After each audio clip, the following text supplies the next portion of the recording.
या व्हिडिओमध्ये आपल्या सर्वांचं स्वागत आहे। आजच्या व्हिडिओमध्ये आपण 2 जून 2025 रोजीची करंट अफेअरवरचे काही प्रश्न बघूयात। तर पहिला प्रश्न आहे आजचा, जागतिक रीफ जागरूकता दिन खालीपैकी कोणत्या दिवशी साजरा केला जातो? रीफ, REEF, रीफ म्हणजे मराठीत त्याचा अर्थ होतो प्रवाळ। तर ह्या प्रश्नाचं अचूक उत्तर आहे पर्याय क्रमांक 3, 1 जून। आता रीफ जे आहेत, जे जागतिक रीफ जागरूकता दिन, तत्पूर्वी आपण बघूयात रीफ म्हणजे काय। आता हे जे आपल्याला फोटोमध्ये हा जो काही फोटोमध्ये दिसतं हे प्रवाळ आहेत, समुद्रामध्ये आढळतात ते, त्याला आपण रीफसुद्धा म्हणतो। रीफ इकोसिस्टम किंवा प्रवाळ खडक संस्था आपण म्हणतो। तर ह्याच्याबद्दल थोडक्यात आपण बघूयात। रीफचे आरोग्य आपल्याला समुद्राच्या आरोग्याबद्दल बरंच काही सांगत असतं। म्हणजे समुद्रात आढळणारे हे रीफ खडक आहेत, म्हणजे प्रवाळ खडक आहेत, त्याच्या आरोग्यावरून आपण समुद्राचं आरोग्य ठरवू शकतो। अनेक मासे आणि समुद्री प्राणी अंडी उगवण्याच्या हंगामासाठी निरोगी जिवंत रीफच्या संरक्षणावर अवलंबून असतात।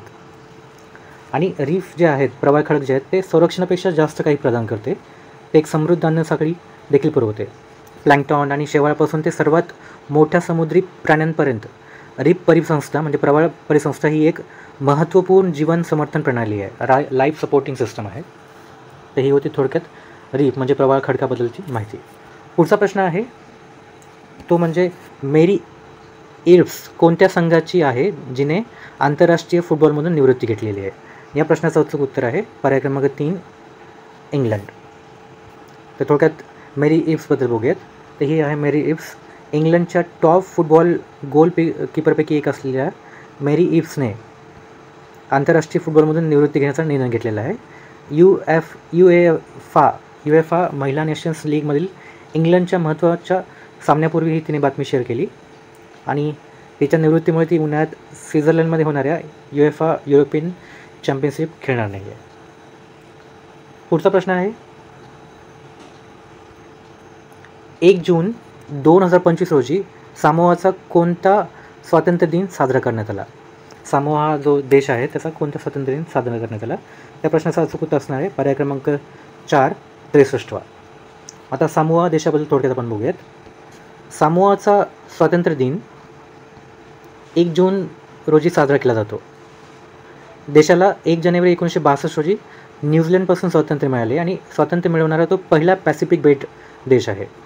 आता याची मूळ तारीख स्वातंत्र्याची 1 जानेवारी 1962 होती, परंतु नवीन वर्षाच्या दिवशी हा विशेष उत्सव होऊ नये म्हणून ती बदलण्यात आली। म्हणजे न्यू इयर आणि त्यांचा स्वातंत्र्य दिन एका दिवशी साजरा केला जाऊ नये म्हणून त्यांनी हे दिवस बदलला। सामोआ हा देश 2 मुख्य बेटांनी बनलेले पॉलिनेशियन बेट आहे आणि त्याची राजधानी अपिया आहे। त्याची अधिकृत भाषा इंग्रजी आहे आणि 2020 त्यांची अंदाजे लोकसंख्या ही 1,98,410 आहे। पुढचा प्रश्न बघूयात आता। खालीपैकी कोण क्लब फुटबॉलमध्ये 800 गोल करणारा पहिला फुटबॉलपटू बनला आहे? या प्रश्नाचं अचूक उत्तर आहे पर्याय क्रमांक अ, क्रिस्टियानो रोनाल्डो। आता थोडक्यात क्रिस्टियानो रोनाल्डोबद्दल आपण माहिती बघूयात। क्रिस्टियानो रोनाल्डो हा 5 फेब्रुवारी 1945 रोजी जन्म झालेला आहे त्याचा आणि हा पोर्तुगीज फुटबॉलचा फॉरवर्ड खेळाडू आहे, जो सर्व काळातील महान खेळाडूपैकी एक मानला जातो। तो sporting Lisbon, Manchester United, real Madrid आणि युवेंटसारख्या अव्वल क्लबसाठी खेळलेला आहे तो। आणि रोनाल्डोने 5 बॅलन डी'ओर पुरस्कारासह अनेक वैयक्तिक पुरस्कार जिंकलेले आहेत। महत्त्वाचं म्हणजे काय, रोनाल्डो जो हा फुटबॉलपटू आहे तो कुठला आहे, कोणत्या देशाचा? पोर्तुगीज देशाचा आहे। ही महत्त्वाची गोष्ट आहे। पुढची गोष्ट बघा आता, पुढचा प्रश्न बघा। वयाच्या 73व्या वर्षी निधन झालेले वाल्मिकी थापर कोण होते? तर या प्रश्नाचं अचूक उत्तर आहे पर्याय क्रमांक 4, व्याघ्र संवर्धनवादी। वाल्मिक थापरबद्दल थोडक्यात आपण बघूयात। वाल्मिक थापर हे ख्यातनाम व्याघ्र संवर्धक होते व लेखक होते। त्यांचा जन्म नवी दिल्ली येथे झाला होता। त्यांच्या वडिलांचे नाव रोमेश थापर होते। त्यांनी शिक्षण डून स्कूल येथे पूर्ण केलं आणि दिल्ली येथील सेंट स्टीफन कॉलेजमधून त्यांनी समाजशास्त्र या विषयामध्ये पदवी प्राप्त केली, ज्यामध्ये त्यांना सुवर्णपदक मिळालं होतं।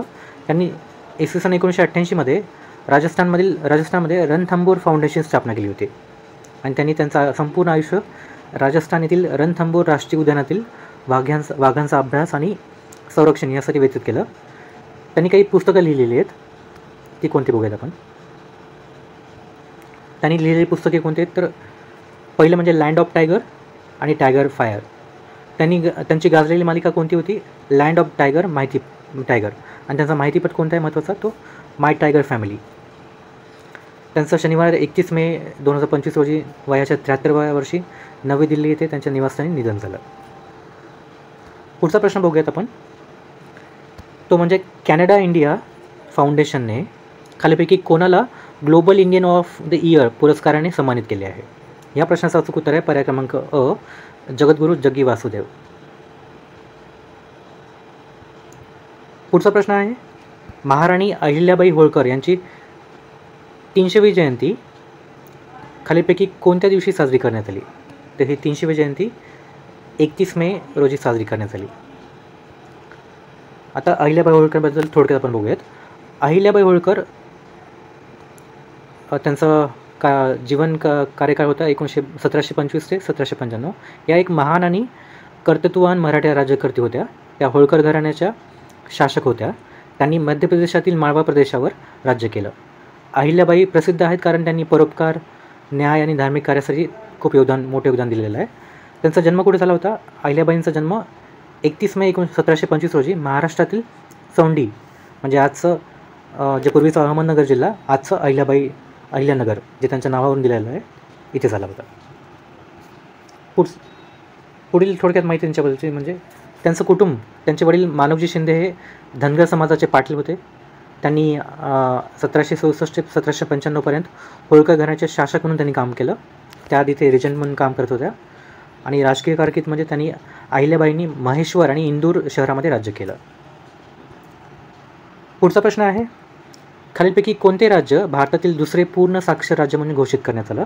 या प्रश्नाचं अचूक उत्तर आहे पर्याय क्रमांक 3, गोवा. आणि मिझोरामला भारतातील पहिले पूर्ण साक्षर राज्य म्हणून घोषित करण्यात आलेलं आहे. ही महत्त्वाची बातमी आहे. पुढचा प्रश्न आहे, खालीपैकी कोणत्या शहरात जागतिक हवाई वाहतूक शिखर परिषद जागतिक वाहतूक शिखर परिषद आयोजित करण्यात आली. म्हणजे त्याचं अचूक उत्तर आहे पर्याय क्रमांक ब, नवी दिल्ली. जागतिक वाहतूक शिखर परिषद जागतिक हवाई शिखर परिषद म्हणून भेटलं. आता थोडक्यात आपण बघूयात. 1 जून ते 3 जून 2025 इंटरनॅशनल एअर ट्रान्सपोर्ट असोसिएशनने ची 81वी वार्षिक सर्वसाधारण सभा आणि वर्ल्ड एअर ट्रान्सपोर्ट समिट 1 ते 3 जून 2025 रोजी दिल्ली येथे भारताच्या इंडिगोच्या आयोजनाखाली होणार आहे.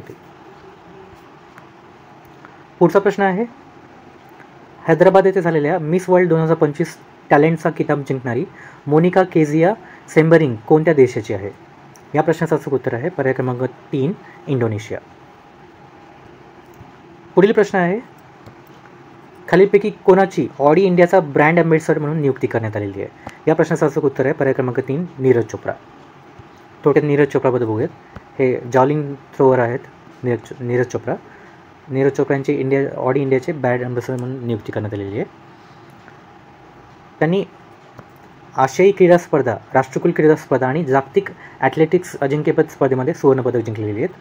2024 पॅरिस ऑलिम्पिकमध्ये त्यांनी रौप्य पदक जिंकलेलं आहे. आणि अलीकडेच दोहा डायमंड लीगमध्ये चोप्राने 90 मीटरचा टप्पा ओलांडणारा पहिला भारतीय भालाफेकपटू म्हणून इतिहास रचला आहे, जो एकेकाली भारतीय ॲथलेटिक्समध्ये अशक्य मानला जाणारा पराक्रम होता तो. पुढचा प्रश्न आहे, सेरेना विल्यम्स कोणत्या खेळाशी संबंधित आहे ज्यांना 2025चा प्रिन्सेस ऑफ अस्टुरियस पुरस्कार देण्यात आलेला आहे. तर सेरेना विल्यम्स या माजी टेनिसपटू आहेत, अमेरिकन टेनिसपटू आहेत. पर्याय क्रमांक 4 उत्तर आहे. सेरेना विल्यम्स या एक माजी अमेरिकन टेनिसपटू आहेत, जी महिला टेनिसमध्ये सर्वात यशस्वी खेळाडूपैकी एक मानली जाते. पुढचा प्रश्न आहे, खालीलपैकी कोणत्या शहरात राष्ट्रीय बौद्धिक संपदा महोत्सव 2025 आयोजित करण्यात आला होता. हा करण्यात आला होता उत्तराखंडमध्ये, म्हणजे डेहराडून. पर्याय क्रमांक 4 हे याचं अचूक उत्तर आहे. भारतात बौद्धिक संपदा जागरूकता वाढवण्यासाठी CSIR Indian institute of petroleum Dehradun यांनी 29 मे 2025 रोजी राष्ट्रीय बौद्धिक संपदा महोत्सव 2025 साजरा केला.